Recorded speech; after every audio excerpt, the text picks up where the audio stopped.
नमस्कार दोस्तों, आप सभी का हमारे YouTube चैनल पर स्वागत है। दोस्तों, गौतम बुद्ध के पिता का नाम शुद्धोधन था। वे कपिलवस्तु के राजा थे। बात उस समय की है जब गौतम बुद्ध जी का जन्म भी नहीं हुआ था। राजा शुद्धोधन के कोई संतान ना थी। इसी कारण संतान प्राप्ति की चाह में वे सदैव विचार मग्न रहते थे। संतान प्राप्ति की चाह में ही उन्होंने 2 विवाह किए थे। राजा शुद्धोधन की बड़ी रानी का नाम महामाया और छोटी का नाम प्रजावती था। धीरे धीरे समय व्यतीत हो रहा था। राजा शुद्धोधन अब अधेड़ अवस्था से वृद्धावस्था की ओर अग्रसर होने लगे थे। देवी देवताओं की पूजा अर्चना और दान पुण्य आदि करने के बाद भी उन्हें संतान का सुख न मिल सका। समय बीतने के साथ साथ राजा की तृष्णा भी बलवती होती जा रही थी। ऐसा प्रतीत होता था जैसे भाग्य के देवता राजा शुद्धोधन से कुपित हो गए हैं। तभी तो उनकी श्रद्धा और निष्ठा भी कोई रंग ना ला सकी थी। अब राजा की तृष्णा चिंता और गहन चिंता में बदलने लगी थी।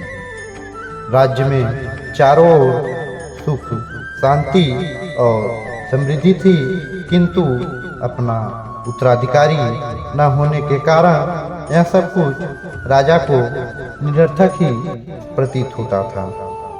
निसंतान होने का दुख राजा शुद्धोधन को ही नहीं, रानी महामाया और रानी प्रजावती को भी था।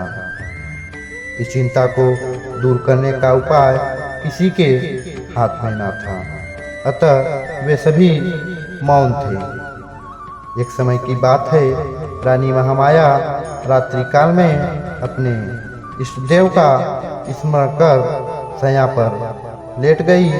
लेटते ही उनकी आंख लग गई और उनकी आंखों के सामने भिन्न भिन्न प्रकार के सुखद स्वप्न चित्र तैरने लगे।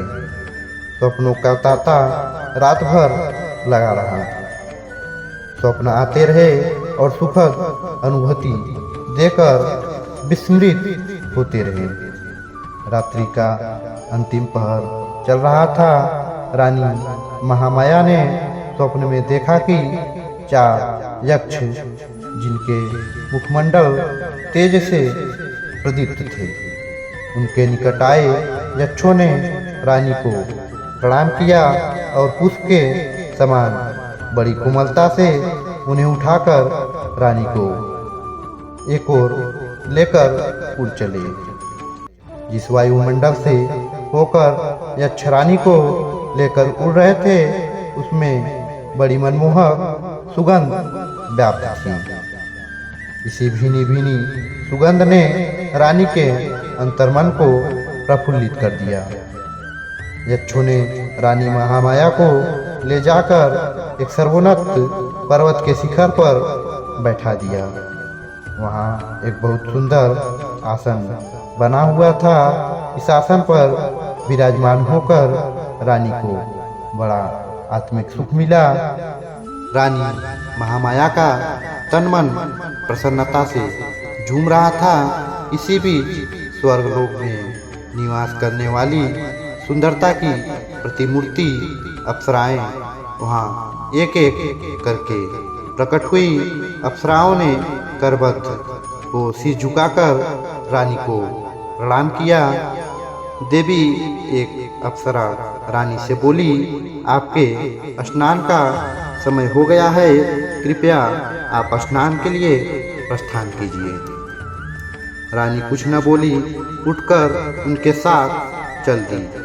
अप्सराएं रानी को ले जाकर मंगलगीत गाती हुई एक सरोवर के पास पहुंची। सरोवर अत्यंत सुंदर था और उसमें श्वेत कमल पुष्प शोभायमान थे। अप्सराओं ने रानी को ले जाकर सरोवर के मध्य खड़ा कर दिया और मलमल कर स्नान कराने लगी।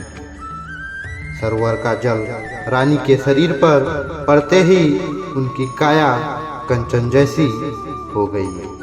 इस दिव्य जल के स्नान से रानी का शरीर भी अप्सराओं के समान ही सुंदर हो गया। रानी महामाया आश्चर्यचकित होकर अपने रूप सौंदर्य को निहार रही थी। दिव्य जल से स्नान करने के बाद उनकी काया अत्यंत कमनीय और सुंदर हो गई थी। शरीर पर पड़ी हुई झुर्रियां भी पूरी तरह मिट चुकी थी। उन्हें ऐसा लगा था मानो उनका यौवन दिव्य रूप राशि के साथ पुनः लौट आया हो। उनका मन मुदित था।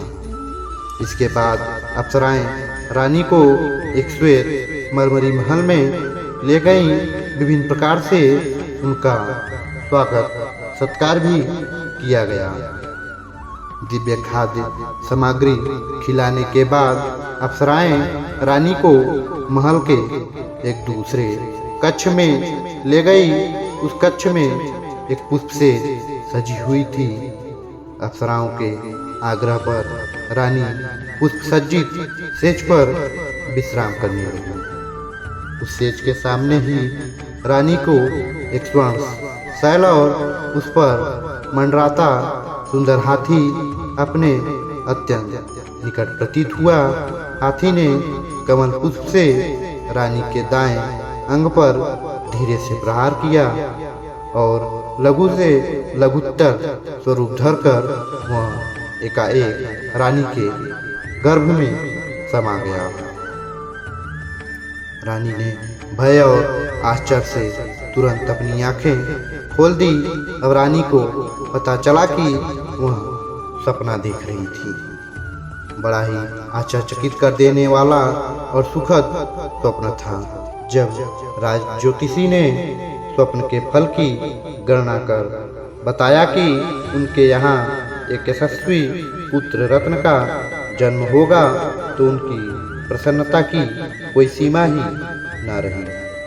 राज ज्योतिषी की घोषणा ने जैसे राजा रानी और प्रजा के ऊपर से चिंता की कालिमा को समाप्त कर दिया था। राजमहल में छाया सन्नाटा धीरे धीरे सिमटने लगा।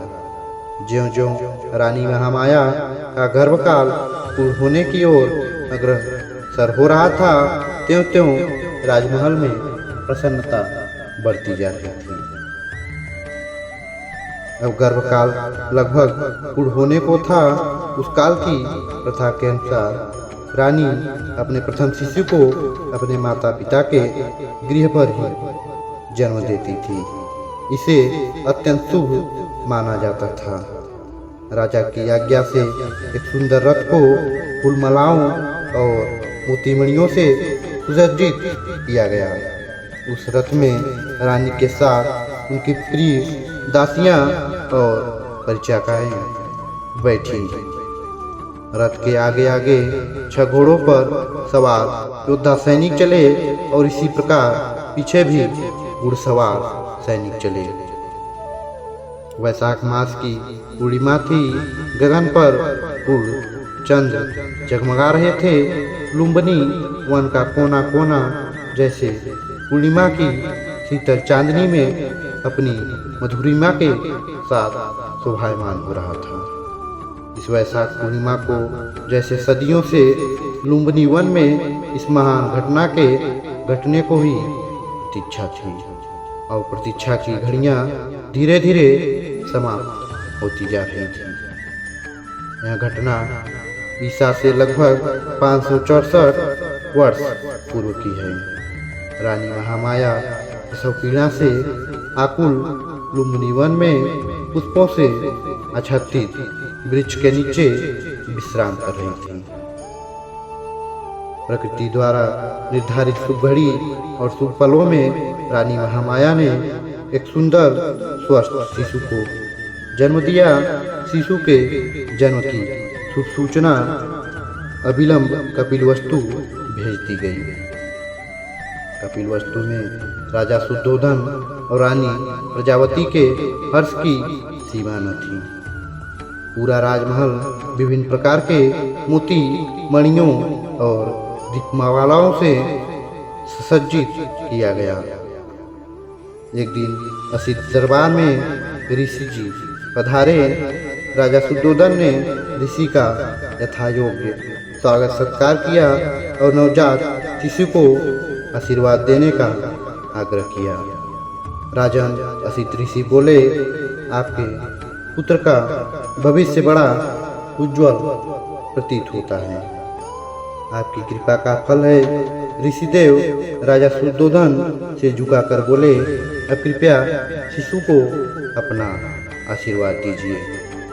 राजन, यह शिशु आगे चलकर आपके शाक्य वंश का नाम विश्वर में फैला देगा और किसी के आशीर्वाद की नहीं बल्कि संसार को इसके आशीर्वाद की आवश्यकता पड़ेगी, कहकर असित ने शिशु के मस्तक पर अपना हाथ रखा।